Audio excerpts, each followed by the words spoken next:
Welcome to the Find Your Leadership Confidence podcast with Vicki Noethling.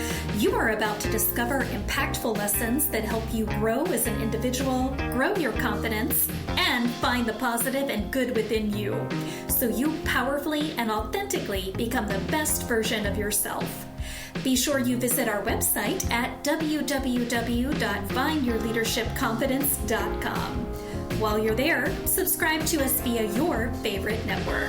Now tune in, get ready, and enjoy the journey of emerging as a leader of exception in the 21st century. Welcome, everyone, to the Find Your Leadership Confidence podcast. I'm your host, Vicki Noethling from Roswell, Georgia. The goal of this podcast is to bring topics and guests that will empower you to become that confident leader and take your business and your life to the next level. Today, I'm very excited to introduce to you Paul Loubao. And let me tell you about Paul. He received his bachelor's degree in finance and accounting from ESG Paris in 2012, while he worked as an associate accountant. And then he entered into the world of finance in Paris, France, not Texas.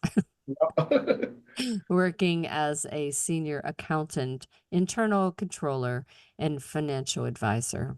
After he had accumulated over 7 years of experience in accounting and finance industry, he moved from Paris to the United States and earned his master's in business administration and international business at Oklahoma Baptist University. After graduating there, he moved to Dallas, Texas, and began building up his experience in sales as an insurance agent with Family Life Insurance. And in 2019, he was named the top earning agent in the Dallas-Fort Worth Metroplex, consistently, I can say it, earning between $20,000 and $30,000 a month in commissions. And after 2 years with that insurance agency, he decided it was time to move up to the next level. He began working for himself and became the president of PCL Housing Commerce. He brokered real estate deals in residential real estate, then quickly made a shift into commercial industry, and now operates solely out of PCL Housing Commerce as a private business broker. So we're going to talk about living the American dream. Mm-hmm. Please join me in welcoming Paul Loubao. Thank you for having me. Paul, I loved your story. It's one international, yet truly Right. an example of living the American dream. When you put your heart and your mind to it, you can do anything. Right. Correct. Yes. We start with really 2 easy questions. Where do you call home now? Where do you live? Yes. Where do you live now? I live in Dallas, Texas. Still Dallas. All right. Mm-hmm. And so we gave a lot of your story, but as you traveled on this journey, what has been some of the aha moments that you had that really has defined who you are today? I would say challenge. I didn't expect to go all over, this journey of, Africa, France, come to the US, learning a new language, adapting myself to a new culture, all of these. I would say the challenge, me try to overcome challenge at each step of my life. For example, coming here, learning English, get a degree here, become a salesperson, transit from sales to insurance, to insurance to real estate. Right now, I'm also a real estate coach. So always try to reinvent myself and challenging myself, make me a better person, for sure. Absolutely. Yeah. And I think that's great that we just really emphasize that you always should be reinventing yourself, that right. You just, once you get to one plateau, there's always that time to climb to the next, right? Right, yeah. Mm-hmm. So you stated that resilience, determination, and drive to succeed made all the difference in your life. And I'd love for you to share more on that because it had to be, you know, going from Africa to Europe had to been challenging. And Mm-hmm. then from Europe coming to the US had to be challenged. And you, I'm sure there were times where you just wanted to say, this is too hard. I just want to give up, but you didn't. So talk to us about that resilience and determination. Yes, so at each point, of my transition, when it was hard for me to either find a solution or either it was taking me too long, to be able to break through, I would say that, yes, I've been thinking about, quitting, of course, but my dream, and I would say the fact that also I'm very particular, I'm very specific on the fact that I'm very competitive guy. I love competition. So I compete against myself and I compete against everybody around me. So that competition level allowed me to keep going, because whenever I was supposed to try to quit, I was okay. If I quit, what I'm going to think about myself first and what people are going to think about me, and I'm a quitter. So all of this competition level, like, or either I would say this mindset of competition allowed me to keep going and keep pushing. So, Yeah. but it wasn't easy. It wasn't easy at each level of my life. Even for example, from moving from Africa to Europe, my parents say, "Why are you gonna move? Why are you gonna stay? Why you don't stay here? We can't Yeah. do all of these." So, but I decided to move and go, find myself. And the same time, moving from Europe to here to the US, another challenge. I didn't speak English. I came here in 2015, without knowing anybody. Probably I was knowing only one person. I Mm. started in Oklahoma City. I get my degree there. I was supposed to stay there, but I decided to transit from Oklahoma to Dallas, where I don't know anybody here as well. So it was always trying to be out of my comfort zone and say, okay, I need to go find something else. I need to go try something new, you know. But again, I believe that I would say 90% is the level of competition. I want to be Mm. the best of my generation. For example, right now, I'm the first and the only real estate coach from Ivory Coast living in the US. Okay, there is no, I'm the first one. So all of Yeah. these, I want to be the first one, for example, is going to do an event of 2,000 people, you Yeah. know. So all of these, the level of competition that raised me and allowed me to keep pushing. Yeah. Awesome. Mm-hmm.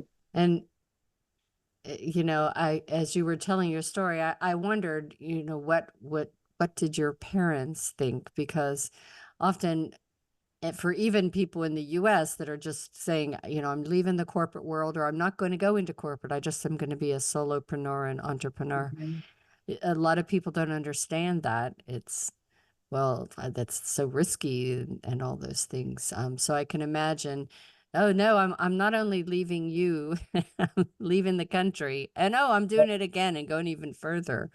Mm-hmm. So I would say my parents was very skeptical at the beginning about it, but now they're pretty proud of me or what I did Yeah, accomplish, and they say, yeah, you did a good job all of these. So yeah, so my parents, there's no issue about it. They're pretty proud of what I did. yeah, But again, I will I will link that to the company. I know a lot of people don't have it. They will say, no, you don't need to compete to compete against somebody else. You need to compete against yourself. yeah. That's true.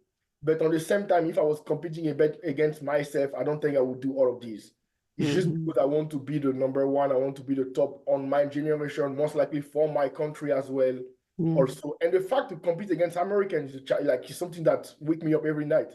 Keep me awake and make me, jump and then try to work harder.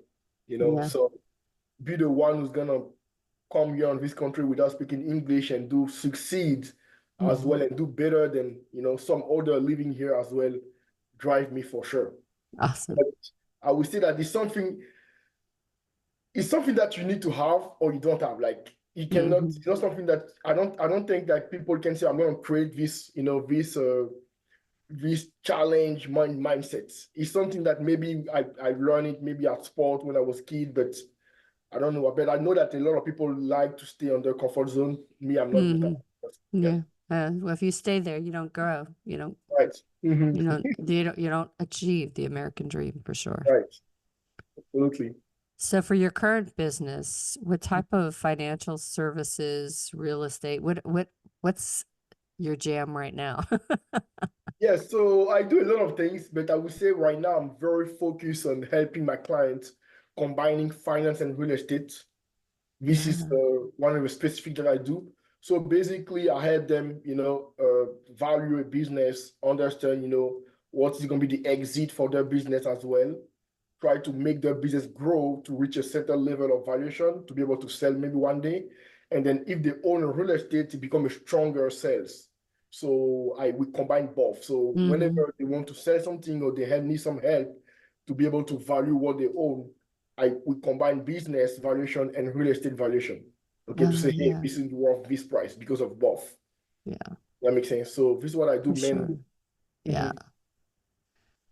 Mhm. And it's also, with the real estate, especially, well, in financial too, you have that passive income that allows you then to pr pursue other things too. Yes, yes. I'm also a real estate investor as well. So this like the real estate investment is my foundation basically when I start in real estate. So I'm pretty good at finding deal as well. Okay, how to underwrite a deal, all of these. So Yeah. when I found the deal, I can decide to keep it for myself. I can decide also to either sell it to somebody. So that also another branch of my Yeah. career. So you noted that your work is entirely off markets. Kind of explain for the audience what that means. Yes, off market is just mean, okay, there is a difference between the on market and the off market. The Mm-hmm. on market is just somebody try to sell the house, they hire an agent or is a broker who just Mm-hmm. decide to list this property on the market. So it's become public to everybody. Mm-hmm. Everybody can check online, everybody know that you sell your house or you sell your real estate. You see the on market. Off market is more private, okay? It's a sell, but it's just like, I would say like a it's internal, it's just between Mm-hmm. the professional of the industry. Okay, we reach out, people say, hey, this one is for sale, but nobody know about it. You want to take advantage, all of these. So this is the off-market deal, very private, very Right. unknown. I know I've seen people where somebody different was all of a sudden in that place and Right, there was no sign ever in the yard. right, right, right, Yeah. right. Yeah, absolutely. This is the off-market deal. Mm-hmm. So you're an active investor in local Dallas real estate. And so what are some lessons that you've learned, especially in this ever-changing environment that we have right now? Yeah, I would say the lesson I learned is like to be patient. I'm very patient when I try to take a deal down. I take my time. I know that I'm big on predicting what's going to happen. For example, I believe the price. I strongly believe that the housing market will go down next year. I predict one hike, one interest rate down this year and five next year. I believe that when the interest rate will go down, people will be more willing to sell their house. So they're gonna have like more offer Yeah. on the table, so Right. probably gonna raise the price down as well. So that's my prediction. So I take my time. I'm very patient, and then I want to take advantage of the system. Right. Mhm. So as a business broker, how do you help business owners to profit in the highest possible form? Because Yeah, everybody wants to make sure they get the value and worth out of their place, right? right, absolutely. So we work with business brokers first to make them understand how we value their business, and we make them understand how the buyer will buy for sure. So we put the business owner on the spot of the buyer. Say, okay, this is the buyer, this is the buyer gonna look like, this is the buyer gonna buy. Mm-hmm. The buyer is only focused on the profit. How much did you make last year? And based on that, we're gonna be able to determine how much your business is worth. So in order for us to give it the best valuation, if your income is not ready right now for the money that you want, let's improve your Mm-hmm. business for the next 6 to 1 year. Let's do more marketing. Let's raise the income, and then from there you can decide now to sell. If you want to sell now, that's fine, but it's gonna be based on the number. Okay. Yeah. So we try to work with them as like whenever we arrive to the business, we try to make them understand that okay, either it's right now, but this is what you're gonna get, or either we can increase the level of the the income and most likely the EBITDA to be able to sell at this price. Okay, Right. it's all about number in business. Yeah. Okay. It's kind of like when you go to sell your house. If you Right. sell your house as is, you may Mm-hmm. get one number, but if Right. you improve the kitchen, the bathroom, the Correct. landscaping, you get another number. Correct. Absolutely. So yeah, kind of the same. Yeah. Mm-hmm. Yeah. So, what are some challenges that you see your clients bring to the table that you help them with? Bigger challenge, they're not very realistic. They have an emotional attached to the business. You know, we Oh, have oh yes. a lot of clients who've been running the business for 20 years, you know, and don't understand why the price is like that. Why it's not that? You know, I've been running my business for 20 years, I spent all my life, and it was only that. So again, we try to make them understand how the buyer buy and what is the mindset of the buyer in this industry. They buy based on number, not on emotion. So I would say the challenge is just to try to explain to the seller of the business that, okay, I know you've been working a lot on this business, but if your business is fallout for the past 2 years, people are going to buy at a discount. Okay. So I know that people will say, okay, there is some intangible assets, business been here for a long time, they have a strong name, all of these, yes. But most of the buyers, they don't do speculation. They want to know how much they're gonna make if they buy this business. And if your Yeah. business, let's say, make 100,000 a year, you know, they would say, okay, this business is worth that because of that, you know. So Right. I would say the biggest challenge is separate the seller from emotion to number, you know, be more Yeah. factual. Yeah. Awesome. So, what are two or three things that you want the audience that are listening today to really take away for how they can be able to get to that American dream? I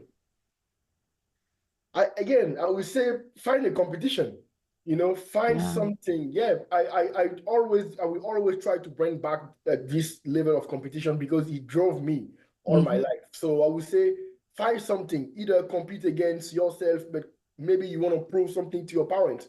Maybe you want to prove something to your friend. Maybe you want to prove something, but find something. Okay, I do understand that you can have a big why, a big dream, but sometimes the dream is not enough. Yeah. Okay, Yeah. the dreams sometimes can be so big and so far away, but the thing that's gonna make you awake every single day to go to pursue your dream might be, I'm not saying that it's 100% fact, but might be also to prove somebody wrong, might be prove that, okay, to the society that you're the best or you want to be the best. Okay, I Yeah. would say that number one. And number two, know that challenge will come. You will face challenge, Yeah. maybe harder or either like bigger than what you expect. So be ready for the party. Okay, Yeah, be that's ready right. for the party. Don't expect to jump on this journey of American dream and then expect that it's gonna be easy. You're gonna compete against me. You're gonna compete against other Yeah. people. So you will always find a competitor for sure.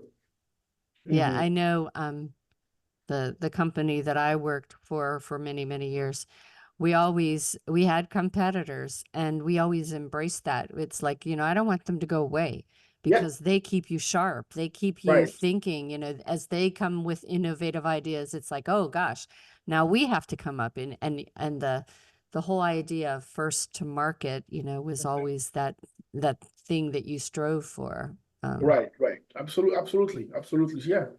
I would say competition and be ready for the challenge. It will come, maybe harder than what you believe. And it's probably gonna, distract you or put you down, but you need to get up, and keep going. So as you're striving to be the best in your business, how do you live the American dream of your personal life, though? What Yeah, do my personal life, I would say that my personal life is always combined business. It's hard for me to dissociate both. I know that some people will say, oh, you need some time to take your time by yourself, but I'm always thinking about, because as an immigrant, we think differently. Okay, Mm-hmm. we're on a mission. Okay, of course, even if I believe that this year is, like in my second home, I know that I would say my source is from Africa or either France. Does that make sense? So I Mm-hmm. will always want to succeed based on their eyes. Does that make sense? So I'm Yeah. on the clock, no matter what. So I would say that my personal life is always combined with my business, on the same time. So the better I will do the business, the better I will be a person on my personal life. Does that make sense? But I don't see myself be very happy personally if my business fail. Right. Exactly. Yes. Yeah. And I think too, if you have control over your personal life, if you've got a great personal life, you have the time and the quiet to be able to think of those innovative, creative things that will make you excel in your business. Absolutely. Yeah, absolutely. Yeah. So I mean, like I say, I do like regular stuff, I just go to the gym every day, take off my hair, take off my body. I would say feed my body, feed my mind. So I read books, I do everything to stay, stable. But my business is gonna be everything I would say overseas or either overperform or everything. Yeah. Awesome. Well, it's been awesome chatting with you today, and it is time now for me to share my slide that has your contact information. If you all have enjoyed this conversation with Paul and want to get to know him more and see, or just to check up on him if now he's your competition, then you want to get this information. Right. If you're just listening, you can go to my YouTube channel to be able to get all of this in the show notes, as well as my findyourleadershipconfidence.com. The website is PCLHousingCommerce.com. That's P like Paul, C like Charlie, L like love, housingcommerce.com. On Facebook, it's Carl dot Loubao. That's his name. And Instagram is his name, Paul Loubao. Right. And LinkedIn is PCL Housing Commerce and his name, Paul Loubao. YouTube is at Paul Loubao. And TikTok is also at Paul Loubao. I'm going to turn it over to Paul. He's going to tell you what you might find when you go to that website, and also some things that you might find when you visit his social media. Yeah, absolutely. So the PCL Housing Commerce is my main website when I run all my businesses. So anybody's looking for any type of real estate, anybody would like to sell his business or her businesses, I'm here to help. You will see all the information, how to contact me there and what we did in the past, how we help clients and how we perform on this industry. For my social media, I'm heavily big right now on coaching. So basically, I'm a real estate coach as well. I help people get into real estate and make the average, become wealthy and all of these, have a freedom at the same time. So if you go to my Instagram, you will see a lot of, coaching, performance, all of these. So, but I'm very heavy on Instagram. If you want to follow me on Instagram, Paul Loubao. Yeah, you will find a lot of things. But also, I'm also on Facebook, TikTok, on YouTube. On YouTube, I put a lot of free information. If you'd like to learn more about real estate, how to start in real estate, what is the journey of a real estate investor, feel free to get there. And then you will find my link through my website or either through my coaching platform on every single of my social media. Awesome. So thank you so much for being a great guest. You shared a lot of great information and are a perfect example of how you can achieve the American dream, just being persistent, resilient, and always having that competitor edge on your side. Correct. So as always, I remind everyone that life is a journey, and it's up to you to enjoy the ride. This is Vicki Noethling, signing off. Thank you for tuning into the Find Your Leadership Confidence podcast with Vicki Noethling, where we share impactful lessons that help you grow as an individual, grow your confidence, and find the positive and good within you so you powerfully and authentically become the best version of yourself. Remember to visit our website at www.findyourleadershipconfidence.com and enjoy even more great episodes like this one. Again, while you're here, subscribe to us via your favorite network.